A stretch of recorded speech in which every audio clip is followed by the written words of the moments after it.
रास्ते में एक जगह अर्जुन रथ रोक देते हैं तो श्री कृष्ण पूछते हैं रथ क्यों रोक दिया पार्थ।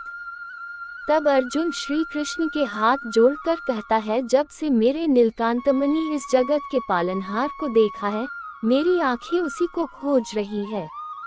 अभी मेरा मन पूर्ण तप नहीं हुआ है, उस छवि को देखना का एक बार और मन है। आपकी छवि में और श्रीहरि की छवि में कोई अंतर नहीं है।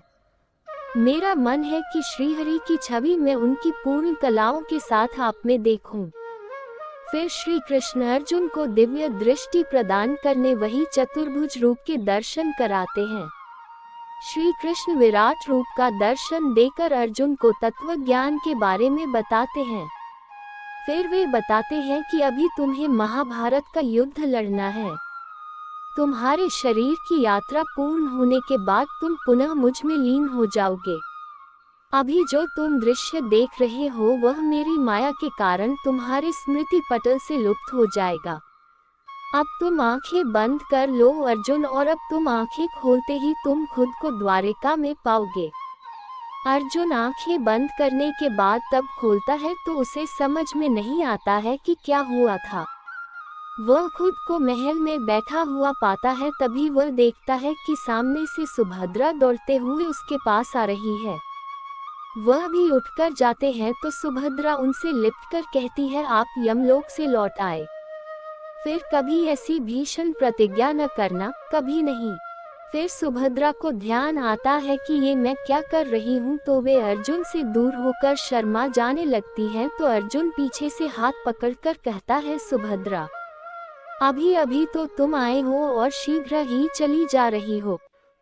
तब सुभद्रा कहती है कि भाभी और मैं तुमसे मिलने आने वाले थे, अब मैं चलती हूँ। यदि भाभी को पता चल गया तो बहुत गड़बड़ हो जाएगी।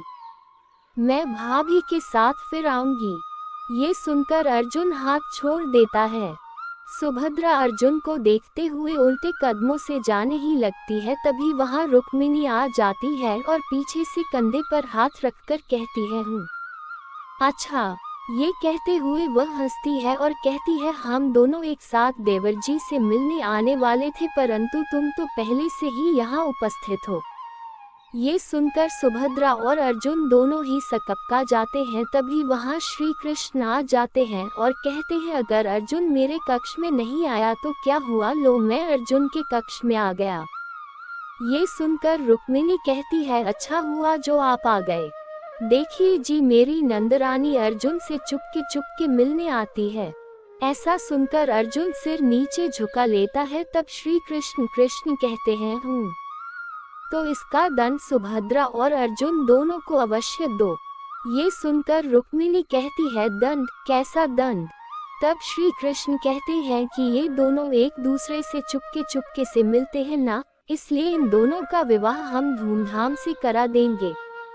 ये सुनकर शर्मा कर सुभद्रा कहती है भैया, और अर्जुन कहता है वासुदेव। इस पर श्री कृष्ण कहते हैं तुम हमारे बहनोई बनो, इससे प्रिय क्या हो सकता है पार्थ। तब अर्जुन श्री कृष्ण को गले लगा लेता है। फिर रुक्मिणी कहती है तो फिर करा देते हैं इनका विवाह। तब श्री कृष्ण कहते हैं हाँ, परंतु दाऊ भैया के आने के पहले इस तरह विवाह कराना मर्यादा का उल्लंघन है। रुक्मिणी, दाऊ भैया आ जाए तो उनसे बात करके इन दोनों का विवाह निश्चित कर देंगे। फिर उधर बलराम जी शकुनी के साथ बैठकर दुर्योधन का गदा युद्ध देखने के बाद कहते हैं वाह दुर्योधन, वाह वाह, बहुत अच्छे, सचमुच तुम एक महान गदाधर बन गए हो। ये सुनकर शकुनी कहता है दाऊजी, इसका मतलब दुर्योधन की शिक्षा पूर्ण हो गई है। इस पर बलराम कहते हैं अवश्य, अब ये एक महान गदाधर बन गया है। तब शकुनी कहता है दुर्योधन, इसका मतलब ये कि गुरु को गुरु दक्षिणा दो।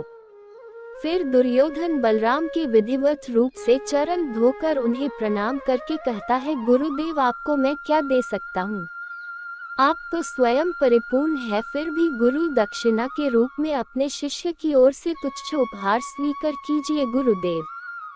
फिर दुर्योधन हीरे माणिक मोतियों से भरी कई थाले बलराम के चरणों में बिखेर देता है। ये देखकर बलराम जी कहते हैं, दुर्योधन मैं भी तुम पर बहुत प्रसन्न हूँ। द्वारिका जाने से पहले मैं भी कुछ देना चाहता हूँ। तब शकुनी कहता है कि आपने तो दुर्योधन को बहुमूल्य विद्या दी है, इसे और क्या चाहिए। तब बलराम जी कहते हैं, मामा जी विद्यादान भी योग्य विद्यार्थी को ही दिया जाता है। दुर्योधन तुम्हारी योग्यता और विनम्रता को देखकर मैं अति प्रसन्न हो गया हूँ और इसीलिए मैं तुम्हें एक मनचाहा वर देना चाहता हूँ। मांगो, क्या मांगना चाहते हो। इस पर दुर्योधन मामा शकुनी की ओर देखता है तो शकुनी कहता है कि ये नादान तो आपसे कुछ कहने का साहस नहीं कर पा रहा है दाऊजी। तब बलराम जी कहते हैं, दुर्योधन मन में किसी प्रकार की शंका या आशंका लाने की कोई आवश्यकता नहीं है। तुम मांगो, तुम्हारे मन में है जो भी है, मैं तुम्हारी इच्छा अवश्य ही पूरी करूंगा, ये मेरा वचन है। दुर्योधन पुनः शकुनी की ओर देखकर कहता है, मामा जी आप ही बलराम भैया से बात कीजिए। ऐसा कहकर दुर्योधन प्रणाम करके चला जाता है। बलराम हंसते हैं, फिर वे शकुनी से कहते हैं, मामा जी आप ही बता दीजिए क्या है दुर्योधन के मन में।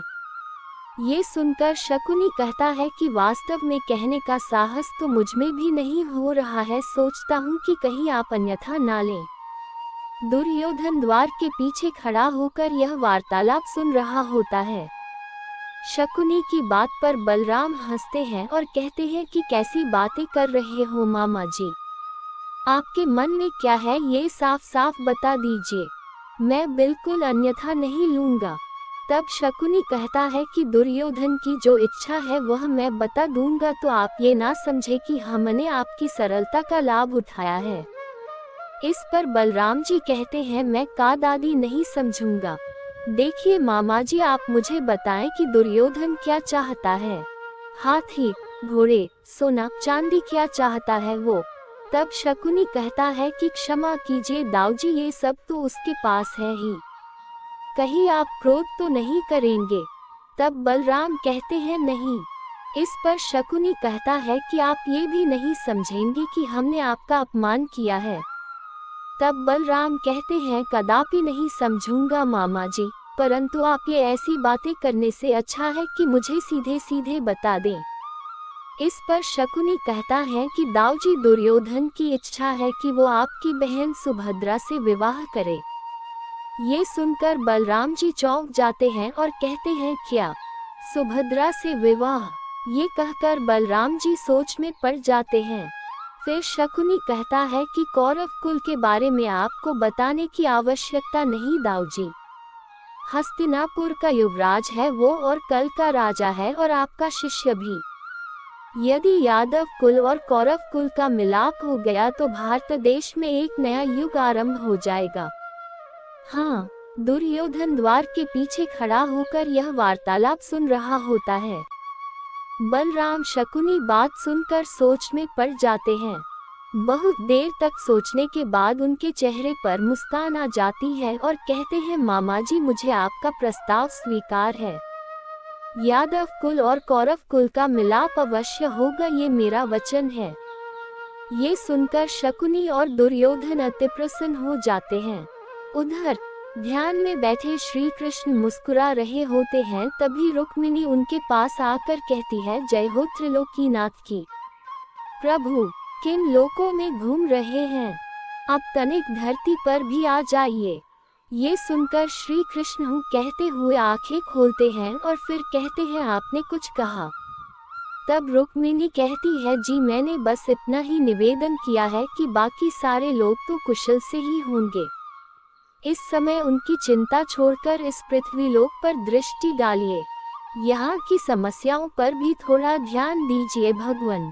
तब श्री कृष्ण कहते हैं, पृथ्वीलोक पर क्या समस्या है देवी।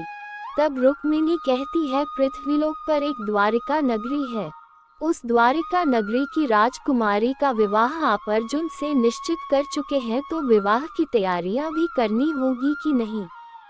विवाह का मुहूर्त निकलाना होगा और फिर पांडव सम्राट युधिष्ठिर को भी तो न्योता देना होगा। मैं तो कहती हूँ कि इस वक्त सारे मंत्रियों को बुलाकर आदेश दे दीजिए कि विवाह की तैयारी की जाए। तब श्री कृष्ण कहते हैं, तुम्हारा क्या इरादा है रुक्मिणी की बलराम भैया से हमारी पिटाई कराई जाए। तब रुक्मिणी कहती है, ये आप क्या कह रहे हैं नाथ। तब श्री कृष्ण कहते हैं, ठीक ही तो कह रहा हूँ देवी।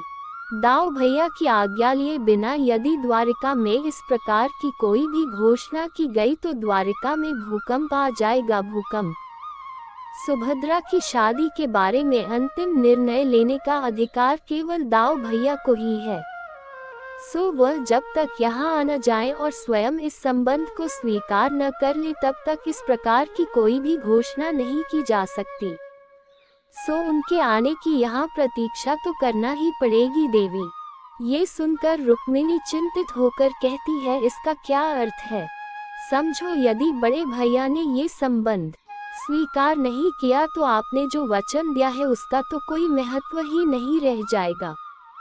ये सुनकर श्री कृष्ण कहते हैं, बिल्कुल, अगर वो स्वीकार नहीं करेंगे तो मेरी बात का महत्व ही क्या है। देवी, वो बड़े भैया हैं, जो वो कहेंगे वही होगा। मैं उनका विरोध करने का साहस भी कैसे कर सकता हूँ। ये सुनकर रुक्मिणी कहती है, यदि वो कहेंगे कि अर्जुन से लड़ो तो लड़ोगे। तब श्री कृष्ण कहते हैं, अवश्य लड़ूंगा और पूरी शक्ति के साथ लड़ूंगा। ये सुनकर रुक्मिणी कहती है कि यदि बड़े भैया से इतना ही डरते थे तो उन बेचारों को ये आश्वासन ही क्यों दिया कि उनका विवाह हो जाएगा। ये सुनकर श्री कृष्ण कहते हैं कि वह आश्वासन तो ठीक ही था कि उनका विवाह होगा और हो जाएगा। तब रुक्मिणी पूछती है, मगर कैसे। इस पर श्री कृष्ण कहते हैं, क्योंकि ये विधि ने निश्चित कर रखा है। मैंने तुम्हें पहले भी कहा था कि सुभद्रा की संतान से ही पांडुकुल के भावी राजा का जन्म होगा, सो उनका विवाह तो अवश्य होगा। यही विधाता ने तय कर रखा है और यही विधि का विधान है। ये सुनकर रुक्मिणी निश्चिंत हो जाती है। फिर श्री कृष्ण कहते हैं, और जहाँ तक मेरे कर्तव्य के पालन की बात है तो मेरा कर्तव्य सीधा है कि अपने बड़े भाई की आज्ञा का पालन करूं। वही मेरा धर्म है। यदि वो कहेंगे तो मैं अर्जुन से भी लड़ूंगा, परंतु बड़े भैया के प्रति जो मेरा धर्म है मैं उसे नहीं छोड़ सकता। ये सुनकर रुक्मिणी कहती है, आपकी बातें और आपकी लीला कोई समझने की चेष्टा करे तो पागल हो जाए। आपको नमस्कार है प्रभु। ये सुनकर श्री कृष्ण हंस देते हैं। उधर शकुनी कई बैलगाड़ियां भरकर बलराम जी को भेंट देकर कहता है कि इनमें कुछ बैलगाड़ियों में मिठाइयां हैं, कुछ में वस्त्र और कुछ में आभूषण हैं। इन्हें द्वारिका की प्रजा में बंटवा देना, ये कहकर कि सुभद्रा की ससुराल से आया है। प्रजा अति प्रसन्न होगी दाऊ भैया। ये सुनकर बलराम जी कहते हैं, परंतु शकुनी मामा इसकी क्या आवश्यकता थी। तब शकुनी कहता है, थी दाऊ जी थी। आप तो अब हमारे संबंधी हो गए हैं और मेरा भांजा आपका बहनोई बनने वाला है। अब आप यथाशीघ्र दुर्योधन के विवाह की तिथि निश्चित करें।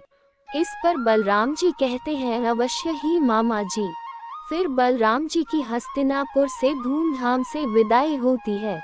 बलराम जी के जाने के बाद दुर्योधन अपने मामा शकुनी के साथ पासे खेलते वक्त बहुत खुश होकर कहता है, वाह मामा जी वाह, ये पासे तो आपकी अंगुलियों पर नाचते हैं।